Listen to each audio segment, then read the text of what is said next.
Curso de Tecnologia Assistiva para Educandos com Deficiência Visual. Esse é o módulo 5, semana 1, parte 2. Eu sou José Antônio dos Santos Borges e, junto com a professora Angélica Fonseca da Silva Dias, criamos esse curso para você. Vamos falar sobre gráficos. Gráficos são elementos importantes no ensino e aprendizado. E muitos processos são baseados em informações produzidas para serem interpretadas visualmente. Em outras palavras, para um bom desempenho acadêmico, uma pessoa cega deveria ser capaz de ler gráficos e produzir gráficos. Não qualquer tipo de gráfico, gráficos especiais, gráficos padronizados, mas que podem ser úteis no ensino de matemática, no ensino de física e biologia e assim por diante. Agora, é importante a gente notar que a representação gráfica que é consumida pelas pessoas com deficiência visual precisa ser ligeiramente modificada ou adaptada para que a pessoa possa ser o mais proximamente possível capaz de interpretar de forma correta aquilo que está sendo apresentado, utilizando outros sentidos que não o visual.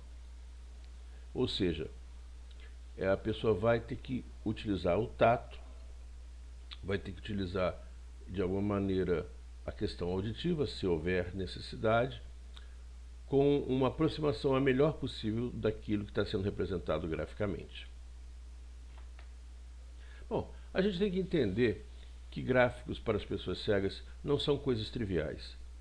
Enquanto alguém que enxerga olha para uma cena completa, uma pessoa com deficiência visual que vai acessar o gráfico utilizando o tato, por exemplo, não conseguirá ver toda a cena. Então, aqui tem uma imagenzinha, uma brincadeira, em que uma pessoa cega vai ter distintas visões de um elefante, né, podendo até interpretar, dizendo que um elefante é uma coisa pontuda, o elefante é uma coisa que tem um rabo, e o rabo é mais importante que qualquer coisa. Bom, os usuários constroem a sua compreensão com uma visão global, enquanto que as pessoas com deficiência visual têm que apalpar, têm que sentir as partes individualmente. E aí, esse processo de sentir individualmente tem que ser acompanhado por um processo de ensino. Você faz isso, acessa isso aqui primeiro, obtém essa informação e aí você aprende a ler o gráfico, aprende a enxergar o gráfico, né?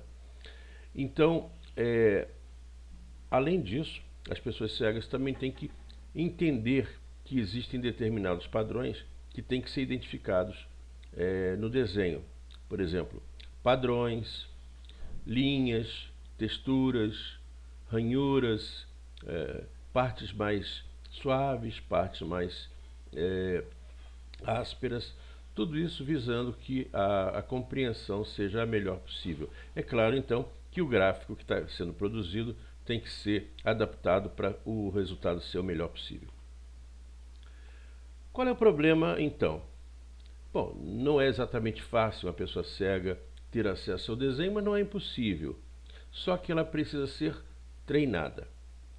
E o que a gente observa é que a gente não vê, na realidade, crianças cegas recebendo treinamento para interpretação de desenhos, tá? Porque o desenvolvimento das habilidades não é uma coisa trivial e você precisa de algumas técnicas de ensino que são específicas para você orientar o que tem que ser buscado, como é que você faz a identificação de cada parte, como é que você junta essas partes. Isso exige um certo treinamento, tá? E no caso do professor, exige também um certo talento para entender como a mente da pessoa com deficiência visual vai funcionar nesse processo de compreensão. Então é isso, a ideia é que a pessoa cega deve ser capaz de ler e ser capaz de produzir com acessibilidade, com adequação para que o desenho que ela faça seja percebido pelo maior número possível de pessoas.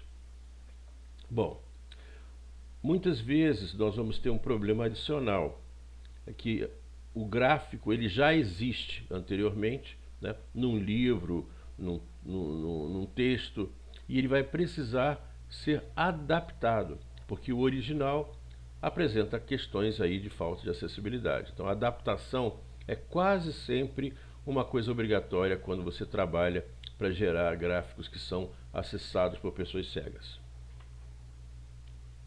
Bom, vamos pensar como é que a gente poderia introduzir para as pessoas cegas essa questão do desenho. Estou falando desenho bidimensional, desenho em papel, tá?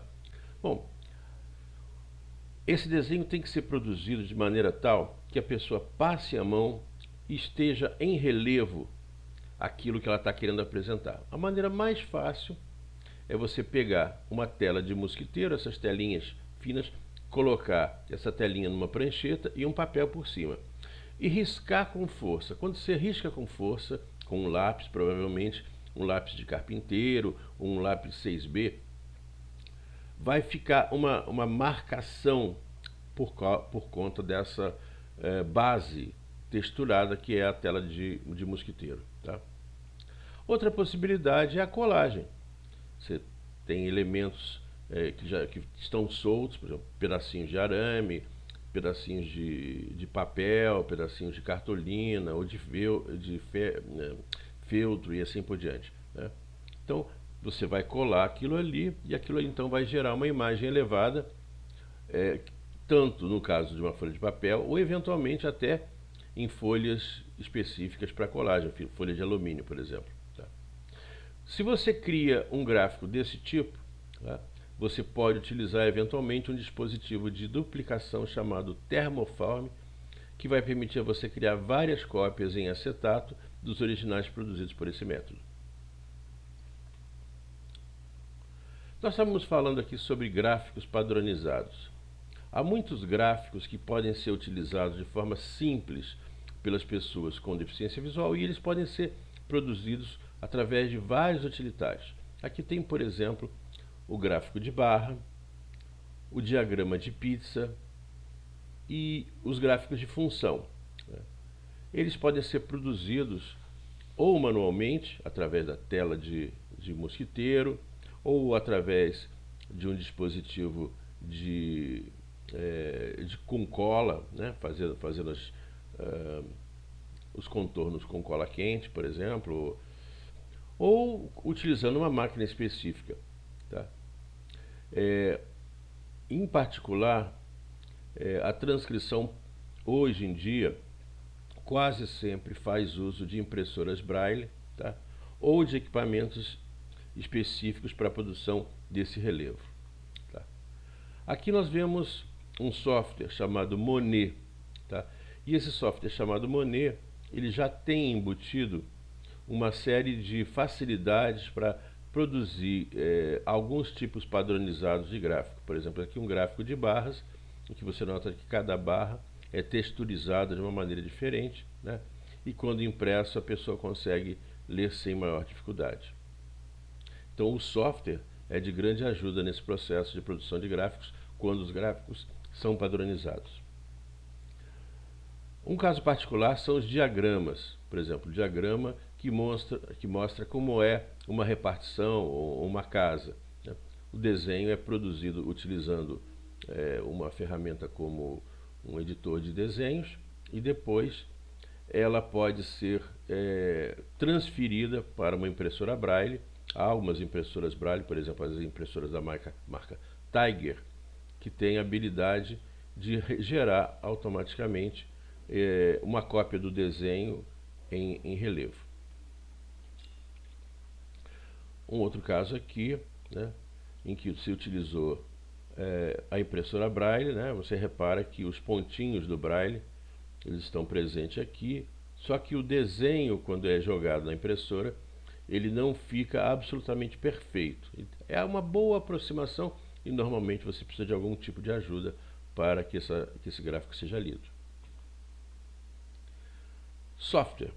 Software é uma coisa extremamente importante porque há uma grande quantidade de sistemas em desenvolvimento, muitos deles que podem ser operados por cegos e que torna muito fácil que pessoas cegas sejam capazes de ler e produzir objetos padronizados, em grande variedade, em 2 e até em 3 dimensões, com a mesma naturalidade que eles dominam a geração de texto por computador. Um caso particular são as chamadas linguagens gráficas. Eu estou mostrando aqui uma linguagem gráfica chamada Grafivox, que foi inventada e que já vem dentro do sistema do Osvox. Então, aqui você tem uma linguagem que indica, por exemplo, eixo X, começa em 00, tem tamanho 10 e largura 1. Eixo Y começa em 00, tem altura 10 e largura 1. Tem aqui, bom, uma série de informações aqui, uma curva, uma seta, né? E que vão sendo colocados então para fazer a definição daquilo que você está querendo.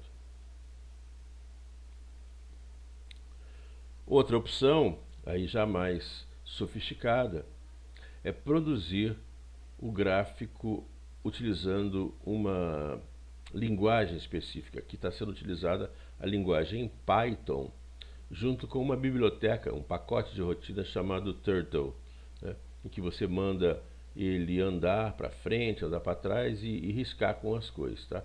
Repara que a informação aqui é uma informação visual.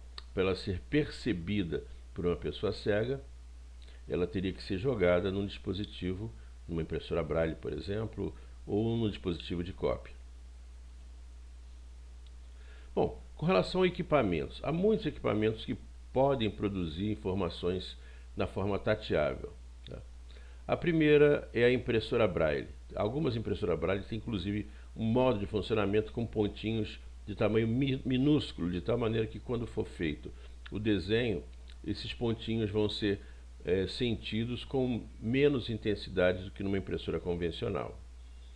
Então eu vou mostrar aqui um exemplo de uma saída produzida por impressora Braille. Né? Você nota aqui os textos em Braille, mas o desenho é todo todo mostrado por pontinhos. Essa impressora aqui, a impressora Tiger, que gerou esse desenho, né? Repara que ela tem inclusive uma possibilidade de pintar os pontinhos, quer dizer, de marcar os pontinhos com maior ou com menor intensidade. Né? Se não me engano, a impressora Tiger tem 4 intensidades possíveis para marcação dos pontos no papel. Tá? Agora, independente do tipo de impressora que você tenha, você vai ter sempre essa questão dos pontos. Né? Os pontos, eles não formam uma área contínua. Se quiser traçar aqui, por exemplo, uma elipse, essa elipse vai ser pontilhada. Né? Há uma possibilidade de você arredondar aqui, o que a gente chama de anti-aliasing, mas de qualquer maneira, a impressora sempre vai produzir pontinhos assim. Outra questão interessante é você trabalhar com texturas. Né? A impressora já traz uma possibilidade de texturar com várias intensidades e com vários padrões, de tal maneira que a pessoa cega, quando está olhando para tateando uma questão aí, de um gráfico, ela consiga diferenciar bastante bem o que está sendo mostrado. O papel estufável, ele é um papel especial, no qual você faz desenhos com tinta preta através de uma impressora ou uma caneta. E quando esse papel é aquecido, as partes pretas incham, gerando um relevo tátil. Aqui você tem um equipamento capaz de fazer o aquecimento desse papel para que as partes pintadas em preto elas estufem. O problema é que esse papel é um papel chamado papel microcapsulado, que é caríssimo, custa quase $2 por folha. Então, não dá para você pensar em fazer uma geração de um número enorme de folhas de desenho, caso contrário, você vai ter que pagar uma quantidade enorme de dinheiro. Aqui uma outra possibilidade, um painel gráfico Braille. É interessantíssimo, porém o preço desse painel pode chegar facilmente à casa das dezenas de milhares de dólares, né? O que torna praticamente inviável você pensar utilizar isso numa escola, porque o custo é muito alto, né? E o resultado não é tão bom assim. Aqui você tem um tipo de iPad, né? Um iPad especial em que a tela é deformável dinamicamente, tá? Também são equipamentos caríssimos e não são encontrados aqui no Brasil. Bom, então como nós vimos, há diversos tipos de equipamentos que são capazes de produzir informações tateáveis, a impressora Braille, o papel estufável, os painéis Braille, os painéis deformados dinamicamente. E existem outras possibilidades, por exemplo, você passar com um atuador vibrátil sobre um elemento, quando chega numa parte colorida, ele vibra para você saber que ali tem alguma coisa desenhada. Há também a possibilidade de utilizar manipuladores e outros dispositivos robotizados para facilitar o processo de desenho. Então é isso. Terminamos a nossa pequena aula, né? Eu sou José Antônio Santos Borges e junto com a professora Angélica Fonseca da Silva Dias criamos esse curso para você. Esse curso tem coordenação técnica do professor Júlio Tadeu Carvalho Silveira e da professora Silvia Martins Mendonça. Essa é uma realização do Instituto Terce Pacite NCE UFRJ, sob patrocínio do Ministério da Educação do Brasil e trabalhando em conjunto, em sintonia com a Universidade Federal do Rio de Janeiro, onde esse material é produzido.